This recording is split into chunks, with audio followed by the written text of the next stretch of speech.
You know, what I do is write for children. I'm probably America's most widely read children's author, in fact, and I always tell people that I don't want to show up looking like a scientist. You can have me as a farmer or in leathers, and no one has ever chose farmer.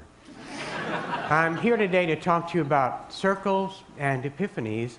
And you know, an epiphany is usually something you find that you drop someplace. You just got to go around the block to see it as an epiphany. That's a painting of a circle. A friend of mine did that. Richard Bolingbroke. It's the kind of complicated circle that I'm going to tell you about. My circle began back in the 60s in high school in Stowe, Ohio, where I was the class queer.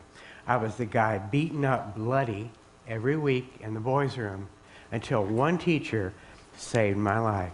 She saved my life by letting me go to the bathroom in the teacher's lounge. She did it in secret.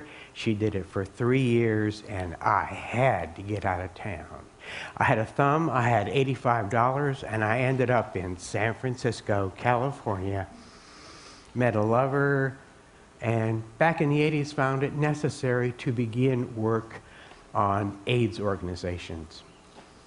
About 3 or 4 years ago, I got a phone call in the middle of the night from that teacher, Mrs. Poston, who said, "I need to see you.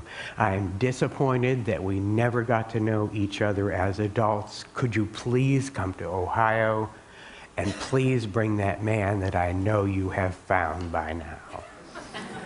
And I should mention that I have pancreatic cancer, and I'd like you to please be quick about this. Well, the next day we were in Cleveland. We took a look at her, we laughed, we cried, and we knew that she needed to be in a hospice.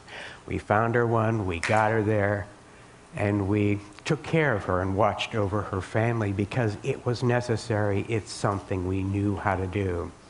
And just as a woman who wanted to know me as an adult got to know me, she turned into a box of ashes and was placed in my hand. And what had happened was the circle had closed. It had become a circle. And that epiphany I talked about presented itself. The epiphany is that death is a part of life. She saved my life. I and my partner saved hers. And you know, that part of life needs everything that the rest of life does. It needs truth and beauty, and I'm so happy it's been mentioned so much here today. It also needs, dignity, love, and pleasure, and it's our job to hand those things out. Thank you.